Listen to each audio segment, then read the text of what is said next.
Hey friends, and welcome back to A Simple Truth. We are continuing through Deuteronomy, and today we have 4 chapters. And you may hear in the background some clickety-clack and be trying to figure out what that is. My pug is just outside the door, and he is very excited about clickety-clacking his toenails on the floor. But so again, we're going to be looking at 4 chapters today. So Deuteronomy 24 through 27. And we're continuing looking at laws and regulations, which is what we looked at last time. So yesterday, the purity of not only the Israelite people, but their camp as well.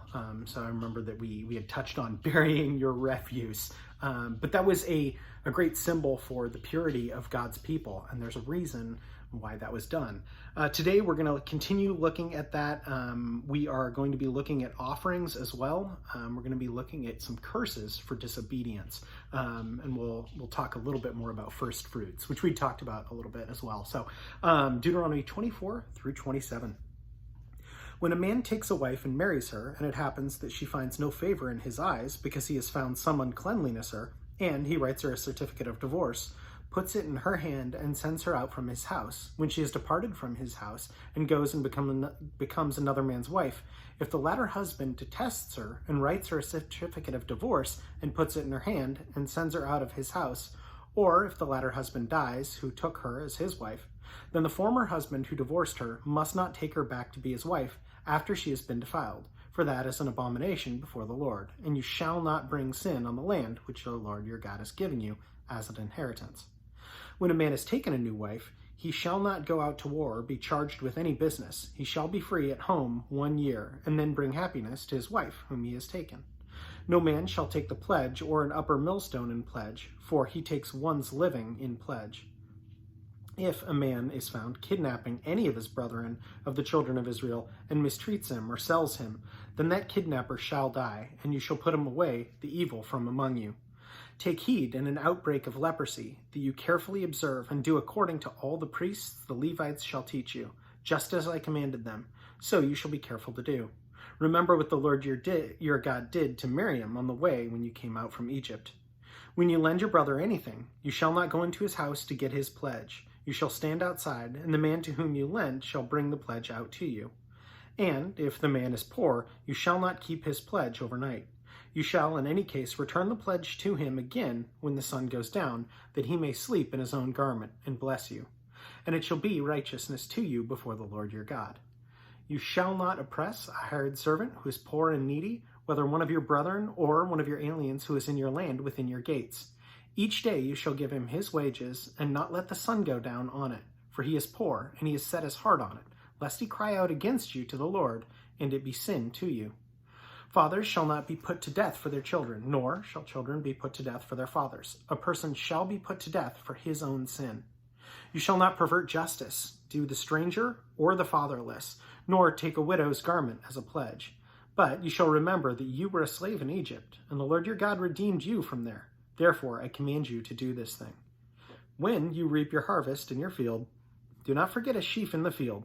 If you forget a sheep in the field, you shall not go back and get it. It shall be for the stranger, for the fatherless, and for the widow, that the Lord your God may bless you in all the work of your hands. When you beat your olive trees, you shall not go over the boughs again, for it shall be for the stranger, the fatherless, and the widow. When you gather grapes of your vineyard, you shall not glean it afterward. It shall be for the stranger, the fatherless, and the widow. And you shall remember that you were a slave in the land of Egypt. Therefore I command you to do this thing. Chapter 25. If there is a dispute between men, they shall come to court, and the judges may judge them. And they justify the righteous and condemn the world. Then it shall be that if the wicked man deserves to be beaten, that the judge will cause him to lie down and be beaten in his presence, according to his guilt, with a certain number of blows.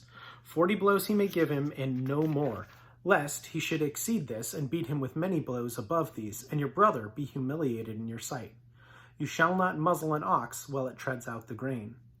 If brothers dwell together, and one of them dies and has no son, the widow of the dead man shall not be married to a stranger outside the family. Her husband's brother shall go into her, take her as his wife, and perform the duty of the husband's brother to her. And it shall be that the firstborn son which she bears will succeed to the name of his dead brother, that his name may not be blotted out of Israel. But if a man does not want to take his brother's wife, then his brother's wife may go up to the gate of the elders and say, my husband's brother refuses to raise up a name to his brother in Israel, and he will not perform the duty of my husband's brother. Then the elders of this city shall call him and speak to him. And if he stands firm and says, I do not want to take her, then his brother's wife shall come to him in the presence of the elders, remove his sandal from his foot, spit in his face, and answer and say, so shall it be done to the man who will not build up his brother's house.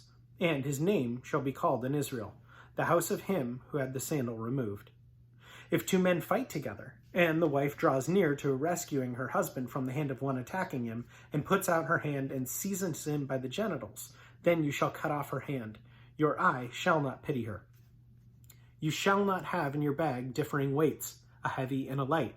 You shall not have in your house differing measures, a large and a small. You shall have a perfect and just weight, a perfect and just measure, that your days may be lengthened in the land which the Lord your God is giving you. For all who do such things, all who behave unrighteously, are an abomination to the Lord your God. Remember what Amalek did to you on the way you were coming out of Egypt, how he met you on the way and attacked your rear ranks, all the stragglers at your rear when you were tired and weary, and he did not fear God. Therefore it shall be, when the Lord your God has given you rest from your enemies all around, in the land which the Lord your God is giving you to possess as an inheritance, that you will blot out the remembrance of Amalek from under heaven. You shall not forget. Chapter 26. And it shall be that when you come into the land that the Lord your God is giving you as an inheritance, and you possess it and dwell in it, that you shall take some of the first and all of the produce of the ground, which you shall bring into your land that the Lord your God is giving you, and put it in a basket, and go into the place where the Lord your God chooses to make his name abide. And you shall go to the one who is the priest in those days, and say to him, I declare today to the Lord your God that I have come into the country which the Lord swore to give to our fathers, to us. Then the priest shall take the basket out of your hand and set it down before the altar of the Lord your God. And you shall answer and say before the Lord your God, my father was a Syrian, about to perish, and he went down to Egypt and dwelt there, few in number, and there he became a nation, great and mighty and populous. But the Egyptians mistreated us, afflicted us, and laid hard bondage on us, when we cried out to the Lord our God of our fathers, and the Lord heard our voice, and looked in our affliction, and our labor, and our oppression. So the Lord brought us up out of Egypt with a mighty hand, and with an outstretched arm, with great terror, and with signs and wonders. He has brought us to this place, and given us this land, a land flowing with milk and honey. And now, behold, I have brought the first fruits of the land, which you, O Lord, have given me. Then you shall set it before the Lord your God, and worship before the Lord your God. You shall rejoice in every good thing that the Lord your God has given you and your house, you and the Levite and the stranger who is among you. When you have finished laying aside all the tithe of your increase in the 3rd year and the year of tithing, and have given it to the Levite, the stranger, and the fatherless, and the widow, so they may eat within your gates and be filled.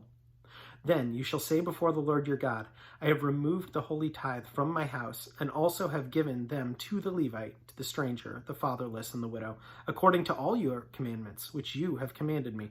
I have not transgressed your commandments, nor have I forgotten them. I have not eaten any of it in the morning, nor I have removed any of it from an unclean use, nor given any of it for the dead.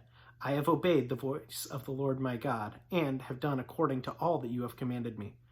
Look down from your holy habitation, from heaven, and bless your people Israel, and the land which you have given us, just as you swore to our fathers, a land flowing with milk and honey. This day the Lord your God commands you to observe these statutes and judgments. Therefore you shall be careful to observe them with all your heart and with all your soul. Today you have proclaimed to the Lord your God that you will walk in his ways and keep his statutes, his commandments, and his judgments, and that you will obey his voice. Also today the Lord has proclaimed you to be a special people, just as he promised you, that you should keep all his commandments, and that he will set you high above all nations which he has made, in praise, in name, and in honor, and that you may be a holy people to the Lord your God, just as he has spoken. Chapter 27. Now Moses, with the elders of Israel, commanded the people, saying, Keep all the commandments which I command you today, and it shall be, on the day that you cross over to the Jordan, to the land the Lord your God is giving you, that you shall set up for yourselves large stones, and whitewash them with lime. You shall write on them all the words of this law when you have crossed over, that you may enter the land which the Lord your God is giving you, a land flowing with milk and honey, just as the Lord your God of your fathers has promised you. Therefore it shall be, that when you have crossed over to the Jordan, that on Mount Ebal you shall set up these stones which I command you today, and you shall whitewash them with lime. And there you shall build an altar to the Lord your God, an altar of stones. You shall not use an iron tool on them. You shall build with whole stones the altar of the Lord your God, and offer burnt offerings on it to the Lord your God. You shall offer peace offerings, and shall eat there, and rejoice before the Lord your God. And you shall write very plainly on the stones all the words of the law. When Moses, the priests, and the Levites spoke to all of Israel, saying, Take heed and listen, O Israel. This day you have become a people of the Lord your God. Therefore you shall obey his voice of the Lord your God, and observe his commandments and his statutes, which I command you today. And Moses commanded the people on the same day, saying, These shall stand on Mount Gerizim to bless the people. When you have crossed over the Jordan, Simeon, Levi, Judah, Issachar, Joseph, and Benjamin. And these shall stand on the Mount Ebal to curse, Reuben, Gad, Asher, Zebulun, Dan, and Naphtali. And the Levites shall speak with a loud voice and say to all the men of Israel, Cursed is the one who makes a carved or molded image, an abomination to the Lord, and the work of his hands of the craftsman, and sets it up in secret. And all the people shall answer and say, Amen. Cursed is the one who treats his father or his mother with contempt, and all the people shall say, Amen. Cursed is the one who moves his neighbor's landmark, and all the people shall say, Amen. Cursed is the one who makes blind to wander off the road, and all the people shall say, Amen. Cursed is the one who perverts the justice due to the stranger, the fatherless, and the widow, and all people shall say, Amen. Cursed is the one who lies with his father's wife, because he has uncovered his father's bed, and all the people shall say, Amen. Cursed is the one who lies with any kind of animal, and all the people shall say, Amen. Cursed is the one who lies with his sister, the daughter of his father, or the daughter of his mother, and all the people shall say, Amen. Cursed is the one who lies with his mother-in-law, and all the people shall say, Amen. Cursed is the one who attacks his neighbor secretly, and all the people shall say, Amen. Cursed is the one who takes a bribe to slay an innocent person, and all the people shall say, Amen. Cursed is the one who does not confirm all the words of this law by observing them, and all the people shall say, Amen. So again, looking at a ton of these laws and regulations, and I think the curses is really interesting too, setting up the stones on either side of the Jordan. I think that's super cool. But I think what stuck out to me was just the first fruit stuff, right? Because I always wonder, am I giving my first fruits, and why is that important? Am I giving the first of what I have to God's people and to those in need? And what does that look like? And why is that important? Does God need that? Does God need my money? And the answer is absolutely, without a doubt, no. God does not need any of my money or anything that I have. I have really, truly nothing that God needs that I can offer him. And yet that's what I'm commanded. And it makes sense, I think, to me. It makes a whole lot of sense because that's a reminder for me to say, God, before anything, I choose you first. And you have given me all of this. All I'm doing is simply giving back a portion. And God blesses that richly in ways that I can't even begin to express, in ways that don't make sense. God makes money appear when I think it's going to be a little bit tight, even though my wife and I give, and there are times where I'm like, oh, are we going to have enough money for XYZ? Is this going to be enough? God always provides in one way or another. And it's rarely is it predictable, but always provides, always provides. So yeah, just the idea of first fruits, I thought that was super cool and interesting because I think it's still important today. Anyway, that's all I got for you today. And as always, thanks so much for joining. Have a great rest of your day.